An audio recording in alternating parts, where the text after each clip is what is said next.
प्रभु यीशु मसीह में सभी भाई बहनों को जय मसीह की। मैं परमेश्वर का धन्यवाद करता हूं कि परमेश्वर ने एक बार फिर हमें यह अवसर दिया है कि हम उसके वचनों पे अपना ध्यान लगाएं और उसके वचनों का मनन करें। तो आइए हम परमेश्वर के वचनों में से एक वचन के ऊपर अपना ध्यान केंद्रित करेंगे और वो वचन हम लेंगे लूका रचित सुसमाचार उसका 18 अध्याय और 10 से लेकर के 14 वचन पे अपना ध्यान लगा लेते हैं। यहाँ वचन कहता है कि दो मनुष्य मंदिर में प्रार्थना करने के लिए गए, एक फरीसी था और दूसरा चुंगी लेने वाला।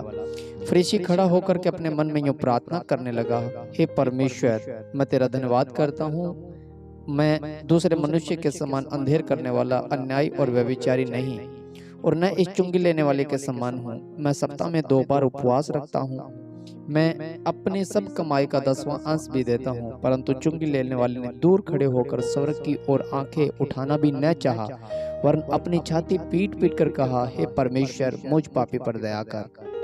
मैं तुमसे कहता हूँ कि वह दूसरा नहीं परंतु यही मनुष्य धर्मी ठहरा, जाकर अपने घर गया। क्योंकि जो कोई अपने आप को बड़ा बनाएगा वह छोटा किया जाएगा, और जो अपने आप को छोटा बनाएगा वह बड़ा किया जाएगा। धन्यवाद मेरे आसमानी पिता सर्वशक्तिमान, आपका धन्यवाद करते हैं आज के वचनों के लिए, आपके प्रकाशन के लिए। यहाँ हम 2 व्यक्तियों का जिक्र पाते हैं, एक फरीसी है और एक चुंगी लेने वाला। प्राचीन काल के अंदर प्रभु यीशु मसीह के जमाने में जो चुंगी लेने वाले जो समझे जाते थे, वो रोमी साम्राज्य के अधिकारी हुआ करते थे, जो कर वसूलते थे, और उनको गैर निगाहों से देखा जाता था। उन लोगों को एक भद्रता की निगाहों से देखा जाता था। और शास्त्री और फरीसी जो होते थे, शास्त्री जो वो इतिहास लिखते थे, और फरीसी जो होते थे वो व्यवस्था के मानने वाले, कट्टर परमेश्वर के भक्त कहलाए जाने वाले, सारी व्यवस्थाओं में अपने आप को संपूर्ण समझने वाले। तो ये फरीसी जब प्रार्थना कर रहा था तो इसने अपने जीवन की सारी बातें परमेश्वर के सामने रखी कि प्रभु देख, मैं सप्ताह में 2 बार उपवास रखता हूँ, जो तेरी व्यवस्था में लिखा हुआ है वो मेरे अंदर सारी बातें पाई जाती है, और मैं इस संसार के तुल्य नहीं हूँ। मैं नहाता हूँ, मेरे वस्त्र साफ सुथरे होते हैं, बाइबल पढ़ता हूँ, और यहाँ तक कि मैंने सारी व्यवस्था को जान लिया है। भविष्यवक्ता की पुस्तक मुझे बहुत अच्छे से याद है, और जब भी मैं कोई कमाई करके लेके आता हूँ तो उसका पहला हिस्सा मैं ला करके भवन में चढ़ाता हूँ। समय समय पे पर्व में आता हूँ। मेरे घर परिवार में या मेरे जीवन में ऐसी कोई बातें नहीं पाई जाती है जो तेरी व्यवस्था में नहीं लिखी हुई है, और मैं इन लोगों के समान नहीं हूँ। और इधर वो चुंगी लेने वाला जो टैक्स लिया करता था, वो अपने आप को दीन करता है,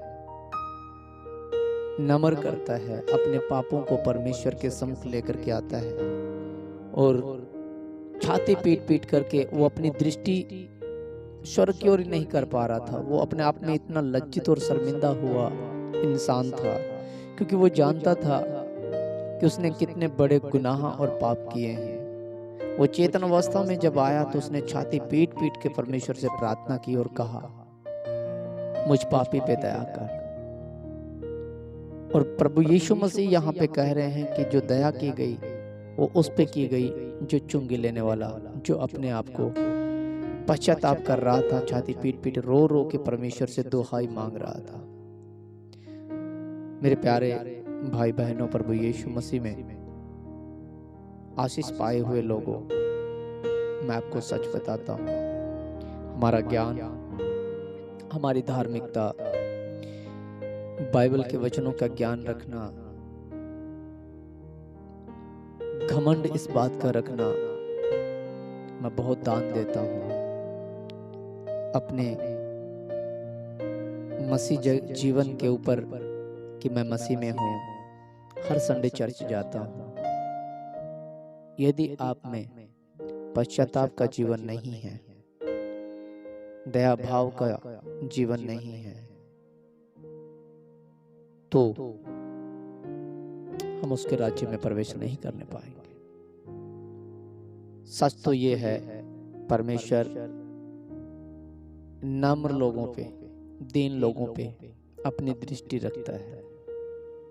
आयुब एक जगह कहता है कि यदि मनुष्य पाप ना करे तो भी क्या परमेश्वर के तुल्य धर्मी ठहर सकता है? यदि मनुष्य धर्म का काम करे, धर्मी हो भी जाए, तो क्या वो परमेश्वर के तुल्य हो सकता है? हम कितना भी दान, भेंट, संगति में आना, बाइबल का पढ़ना, बाइबल का ज्ञान रखना, कितना भी हमारे अंदर आ जाए, यदि हमारे अंदर आत्मा के फल नहीं है, परमेश्वर के चाहने योग्य हमारे अंदर फल नहीं पाए जाते हैं, तो हमारा जीवन फरीसी का जीवन है। इसलिए ज्ञान रखना बुरी बात नहीं है, दान भेंट देना, दशमांश देना बुरी बात नहीं है। इन सब से बढ़ कर के है कि दीन और नम्र बनना। और परमेश्वर चाहता है हम दीन बने, नम्र बने। वो हमसे बहुत प्रेम करता है। प्रभु आपको आशीष दे।